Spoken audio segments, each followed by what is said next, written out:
Rhoma Irama tak marah putranya 2 kali terjerat narkoba, itu tantangan di entertain. Raja Dangdut Rhoma Irama mengaku tak marah dengan putranya Ridho Rhoma, yang sempat terjerat narkoba. Rhoma Irama bicarakan soal kasus Ridho Rhoma yang pernah mengkonsumi narkoba dengan Daniel Mananta. Pada kesempatan itu, Daniel Mananta menanyakan bagaimana perasaan Rhoma Irama saat putranya mengkonsumsi narkoba.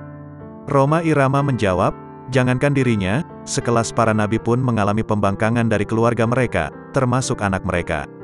Musisi papan atas ini mengatakan, yang paling penting sebagai orang tua dirinya sudah melakukan kewajiban dan memberikan hak pada anak. Rhoma Irama tak memungkiri dirinya merasa sedih saat putranya tersandung kasus narkoba. Terlebih, Ridho Rhoma tak hanya sekali terjerat kasus narkoba, namun kembali terulang untuk kedua kalinya.